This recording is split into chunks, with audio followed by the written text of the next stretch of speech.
புழுதிவாக்கம் ஏரியாவில் ஒவ்வொரு சம்மரும் வந்து எக்ஸிபிஷன் போடுவாங்க. அந்த எக்ஸிபிஷனில் எடுத்த ஃபோட்டோகிராஃப் தான் உங்களோட ஷேர் பண்ணுறேன். வந்து ஒரு 5 செக்மெண்ட்டை பிரிச்சுருக்காங்க. ஃபஸ்ட்டு செக்மெண்ட் வந்து பேர்ட்ஸ் அண்ட் அனிமல் செக்ஷன், அதுக்கப்புறமா ஒரு மெர்மெய்ட் செக்ஷன், அப்புறமா ஒரு ஃபவுண்டைன் செக்ஷன், அதுக்கப்புறமா சில்ட்ரன்ஸ் கேம் ஏரியா, இப்படி பிரிச்சுருக்காங்க. இதில் வந்து பார்த்திங்கன்னா கலர் பேர்ட்ஸ் நிறைய பேர்ட்ஸ் இங்கே வச்சுருக்காங்க. கெனாரி, கொக்கட்டோ, பட்ஜிகார்ஸ், பிஜன்லேயே நிறைய வெரைட்டியான பிஜன்ஸு, அதுக்கப்புறமா சேவல், கோழி, டர்க்கி, இந்த மாதிரி நிறைய பேர்ட்ஸ் வச்சுருந்தாங்க.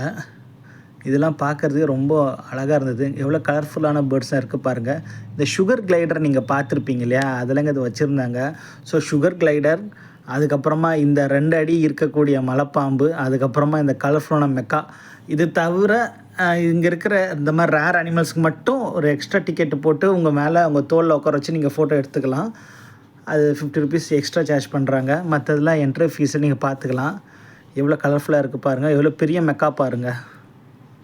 இந்த மெக்கா பார்த்தோன்னே எனக்கு அந்த கார்ட்டூன் அனிமேஷன் தான் ஞாபகம் வருது. 2 அனிமல்ஸ் வந்து பிரேசிலில் பறந்துட்டுருக்கும். அது சூப்பரான கார்ட்டூன் அது. அந்த அனிமேஷன் ஃபிலிம் நீங்கள் பார்த்துருந்தீங்கன்னா சொல்லுங்கள்.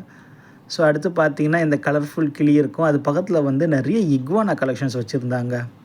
இந்த இக்வானா வந்து பியூர் வெஜிடேரியனு, ஆனால் நிறைய பெரிய சைஸில் நிறைய வச்சுருந்தாங்க. புறாக்கள் இருக்குது.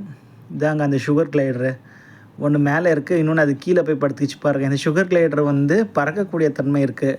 பறக்கும்னா கிளைடு பண்ணும், ஃப்ளோட் ஆகும், காற்றுல தூக்கி போட்டால் அப்படியே வந்து இறங்கும் கீழே. பட் ரெக்கை அடித்து பறக்க முடியாது. இது வந்து பாருங்கள், ஒரு முள்ளம்பன்றி டாப்பி எப்படி எடுத்துருக்கேன் பாருங்கள், வெள்ளை கலரில் முள்ளா. இதுதான் அங்கே இருந்த இக்வானா. தூக்குனாங்குருவியோட மாடலு. ஏன்னா இங்கே வந்து பறவை இவ்வளோ பெருசாக கூடு கட்டியிருக்காது ஷார்ட் டைமில். அது உள்ளே எப்படி இருக்குன்னு ஒரு ஃபோட்டோ எடுத்திருந்தேன். அது அப்புறமா தெரிஞ்சுது அது வந்து தேங்காய் அப்படி பண்ணியிருக்காங்கன்னு. ஹிமாலயன் சில்வர் பெசன்ட் பார்த்துருக்குங்க. இங்கே குட்டி குட்டி கிளிங்க, சிக்கன் அண்ட் பிஜன்ஸ், இந்த பீ ஃபவுல்னு சொல்லுவாங்க அந்த வகை. இது நார்மல் சேவல், கெனாரி, பிஜன்ஸ், பட்ஜிகர்ஸ். இந்த மாதிரி காலில் வந்து புசு புசுன்னு இருக்கும் இல்லையா, அந்த வகை பிஜன்ஸு. இந்த இக்வானாவை எடுத்து நீங்கள் தோலில் போட்டு ஃபோட்டோ எடுத்துக்கலாம். நன்றி நண்பர்களே.